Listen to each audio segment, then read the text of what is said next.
If you go into exclusive books, you'll fall over the plethora of new business books that have been released to the market in the past year. This is Tonight.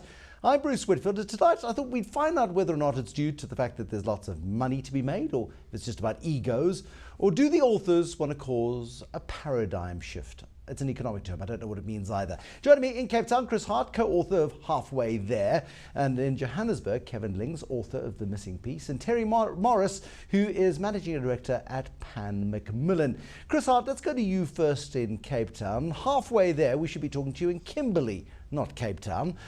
Give me a sense of how your sales are going, or are you giving it away?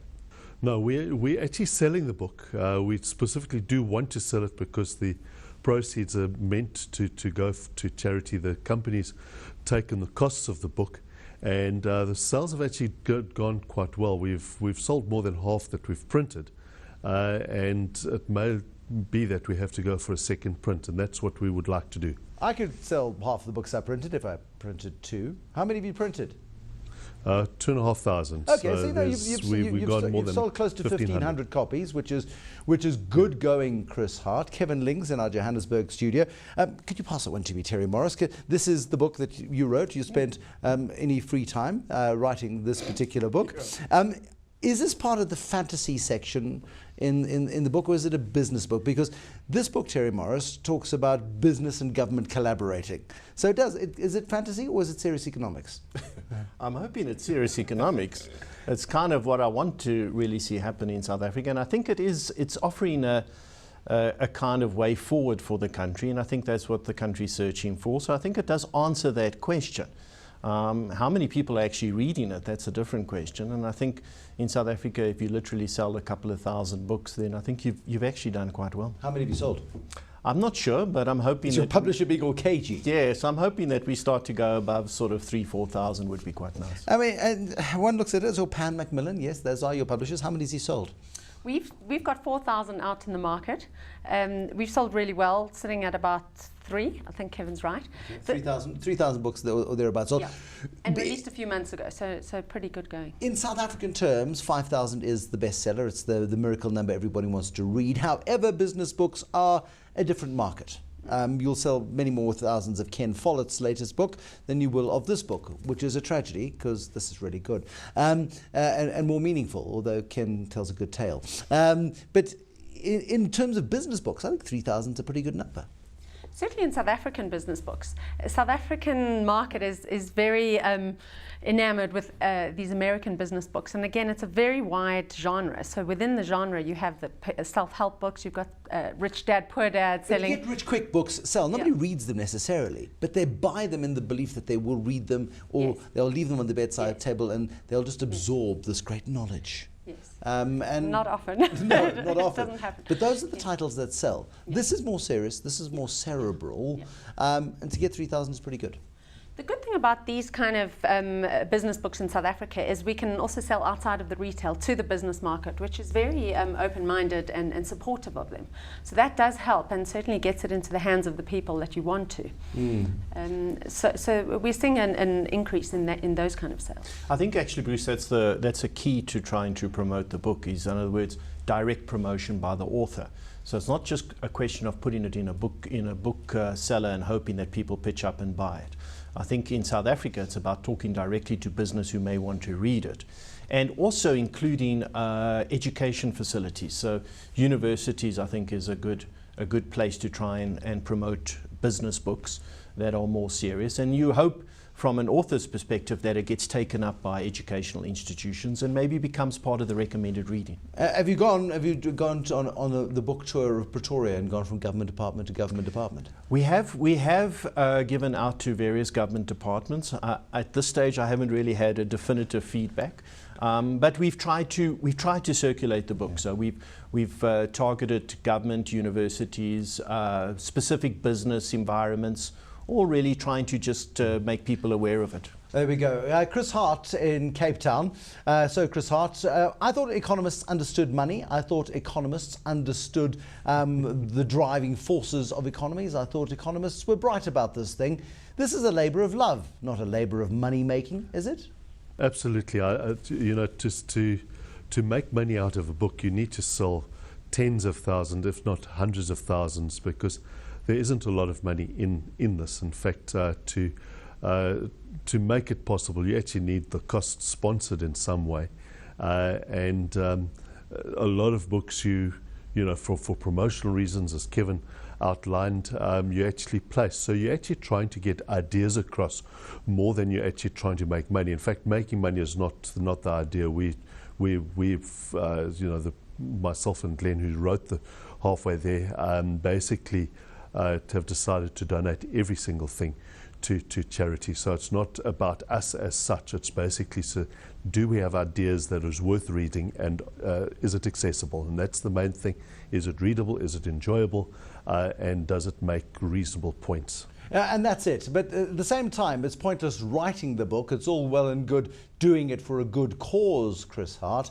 But one has to have impact. Otherwise, what was the point? Do you have a sense? What's the feedback you're getting in terms of the enormous sacrifice that you've made of your time to put it in between the covers of a book?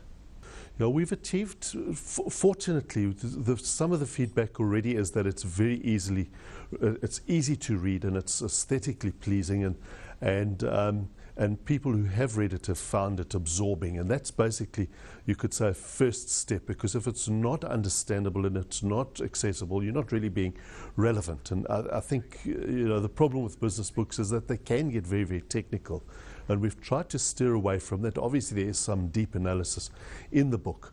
But we also have to make sense as well, because you write a book, you think it's your genius and that, but of course it goes to an audience, and we have to actually see how does the audience receive it.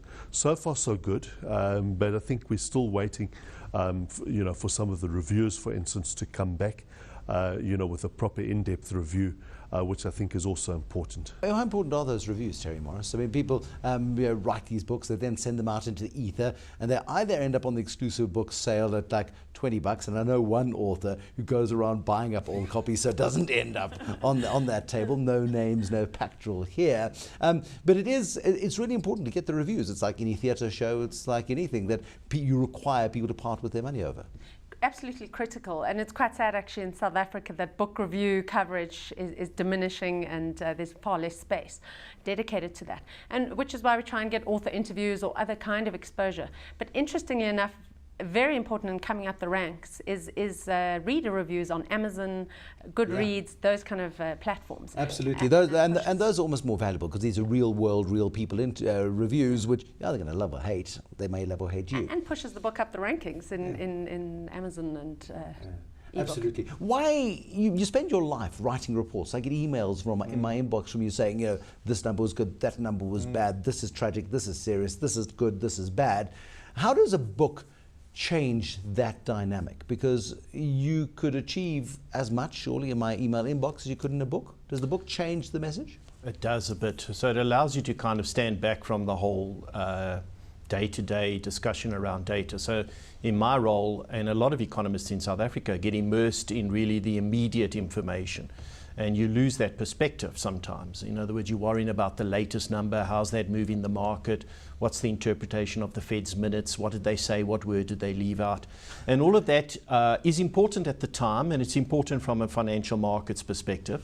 But for a lot of people, they're not really interested in that detail outside of the financial world, and they want to understand more broadly what's happening in a country, where we go in, what is good, what is bad. So doing this allows you to do that. You step back from it, try to put it all together, create a little bit of a sense of history around South Africa, some perspective on what we think we've done right, what we think we've done wrong, where are we going. So I think it's useful from that perspective. So it's not sort of an exercise that really helps you in understanding necessarily day-to-day fluctuations in markets. But I think it's an exercise that helps you put decisions that government makes today in a better context. There we go. Chris Hart, what are you hoping to achieve with Halfway There?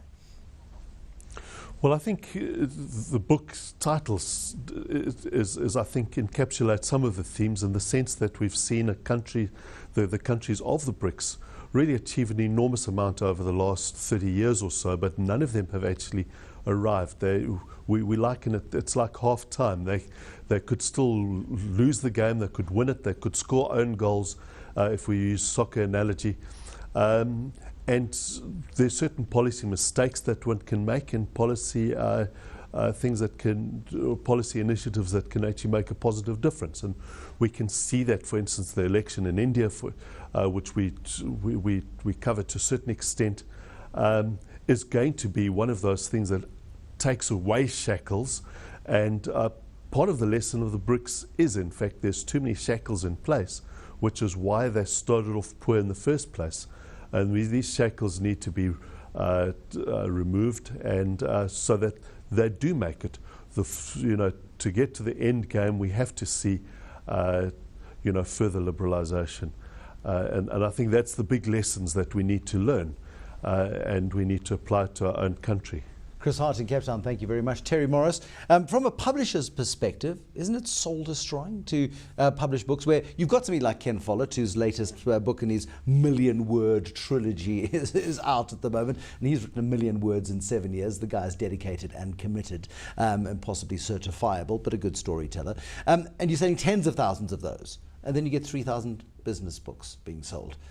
Do you just accept that it's a different market? Do you accept it's a different genre? You accept that this is going to have a different kind of impact, and it remains maybe a loss leader in some cases? Certainly. Well, we've also tailored our business so that we can make money off books where we're selling 1,000 or 1,500 copies. And it is, to a large extent, just the way the market is in South Africa. We have low readership numbers. Accessibility to books is quite difficult. But I think what's happening in South African publishing is we're pushing the boundaries. What you would have seen is a lot of political publishing, a lot of current affairs publishing. That's now moving to sort of more economics, business, personal wealth development. And so I would hope that in the next few years we see a spike in sales in these kind of genres. We're certainly laying the ground. And what you got there also is an autobiography. I mean, there is Biz Stone. Who is Biz Stone? He's one of the founders of Twitter. Hold it up, Terry. Hold it up. Hold it up. There we go. Hold it up. Market the book. Market the book, Terry. I need to teach you this stuff. But also a remarkable story, but a personal story. People like the biographical stuff as well. And we're starting to commission a lot more of that. Stories of South African leaders, businessmen. Thanks to both of you for coming in. Thanks also to Chris Hart for being in our Cape Town studio. Chris Hart is the author of Halfway There, or the co-author. His boss, Glenn Silverman's also on the cover, so he needs a mention as well. Then Kevin Lings, The Missing Piece. It's all about getting government and business to collaborate more. Not collude, but collaborate. And of course, Terry Morris, the managing director of Pan Macmillan, one of South Africa's foremost publishers. Thank you for watching. There'll be more tonight, tomorrow. Till then, good night and goodbye.